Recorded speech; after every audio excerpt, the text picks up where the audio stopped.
Good morning. Right, very quick fleet update because it's changed since the last video, which is quite ridiculous, but I don't think this is my fault. I found new storage and I said, look, I've got 3 cars to bring up. I've ended up with 6. I'll show you the 6. Not the Land Rover, not the Focus, that's a hire car. Sadly, I don't yet own a tractor, but let's not rule anything out. Let me show you what we got. Right. You saw these 3 in the other video. That's the TDI, that one is staying, that is FUF, that one is eventually going to be scrapped. Sorry, but when you see the video as to just how smoky that car actually is, it will end up being scrapped. The reason it will be scrapped is because it's going to donate all of its parts to this car, to keep this one on the road, because that's the rarer car, it's the cooler car, it's the better engine, and it's more desirable. So this car will be having loads of work when I get back from my break. The green one in the corner is for sale, will be for sale. Obviously not now until sort of March time, but that TDI will be for sale when this one goes back on the road. This is the diesel one, which is going back on the road for a big road trip this summer.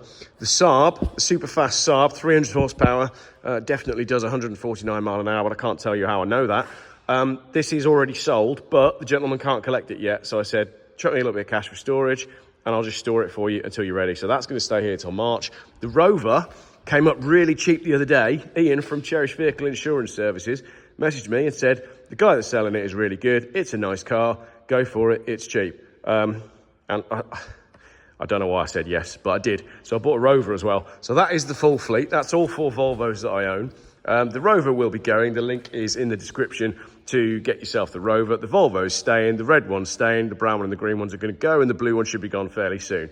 So in theory, my actual fleet is just 2 cars, the brown one here in the foreground and the red Volvo there, but actually it is kind of 6. I don't think I've got any anywhere else. If you found a Jeff car at a train station somewhere near you, if you've been going through my videos and thinking, hang on a minute, Jeff, you've forgotten about this one that you've got stored at an airport or on your driveway or wherever it may be, please do let me know and I'll coordinate with Will, who runs the storage here, and we'll see if we can get it back home. I don't think I've got any cars anywhere else. I'm pretty sure this is all of it. Everything else has either gone or been sold or moved on or been taken away on a truck. This is the Jeff fleet. You've been watching Jeff Buys Cars. This is my last video in this country because I'm going to take that car now to an airport, although you will be seeing a review of this car because it's quite an interesting one. It's got a tiny little engine.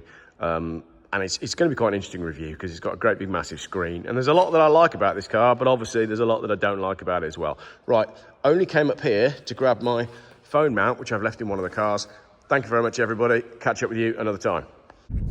Cool, so that is that. I did end up finding new storage, which is brilliant, but the problem is there's loads of space in there. And if you need to store a car in the Worcestershire area, get in touch with me because I've just found a really, really good storage place and they're looking to expand the business and do more car storage. So there you go, 6 cars in the barn. Other things that have happened. Last night I hit a deer. First time it's ever happened. The night before we're trying to get away and I ran into a deer, can you believe it? And it did a whole load of damage to the front of the XC, the cross country, to the point where I said to Will, because Will's going to pull them out, I'm going to pay him to pull them out and clean each one because I haven't had time to do that this week, just so that they go away clean, especially the cross country because it's absolutely grim because it's been my main car. And I said to him, when you pull it out and get the pressure washer on it, can you just check that there's not half a deer underneath it? Because it was, yeah, quite a collision. So there we go, 6 cars, I can't believe it. I can't believe the blue car hasn't gone, but I understand these things happen. The buyer has paid me most of the money for the car, but is happy to wait until March to collect it, so it doesn't make too much difference to me. It's had a new alternator recently. That car is phenomenally fast. Like, it is just, I mean, all of you are watching my YouTube videos and all of you that saw the car on Facebook, you should have bought it because it really was the pick. It was a very sorted car with, like, come on, Porsche beating performance, which is not what this has got. This is a 1 litre EcoBoost Ford Focus ST line, so it looks like an ST, but it drives like a KA.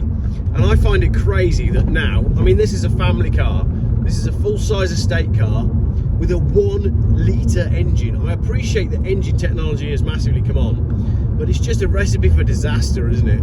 I like the fact that the Volvos can last for 250,000 miles. If you look at the cars in that storage unit that I've just put in, we've got 250,000 miles, 200,000 miles, probably 250,000 miles, we don't know, 175,000 miles, and the Saabi's I think on 164,000 miles. The Rover is the only one that's low mileage, that's 60,000 miles. How many miles is that between them? It's quite a lot, isn't it? None of them are worth any money. The combined value of all of my cars is naff all, but it's not much more expensive to put them in storage as it is to pay road tax. So they've all been declared off the road for while I'm away. And I just ran up there today to go and get my my phone mount, my good quality filming phone mount, so that if we hire any cars whilst we're away, we can do reviews. As I said, I will still be creating content from my travels. Not sure what that'll look like yet, but I think it's going to be fun. And I'll be doing some reviews of upcoming UK car auctions. I'll do some value reviews, but I'll give you some different scenery to look at whilst you're watching Jeff buys cars. And if we're lucky, I might have a shave as well, because it's getting a bit beardy. But that was a very busy week. I appreciate all the support that everybody gives online and patience, and nobody moans that, you know, oh Jeff, what's happened to your videos? Why aren't you making better quality videos? Well, I like to explain what I'm up to. I like to be honest with you all as to where we're at. We're off to find a little slice of something different and go see if we can find something else in this world, because there's got to be more to life than driving to work and delivering your kids to somebody else's care for 6 hours a day. Thank you very much. The next video will be, I don't know what order these are going out in, but we're going to be very soon looking at some blue sky videos. That'll be exciting, won't it? Right, I'll check in with you later on after I've checked in. Hey!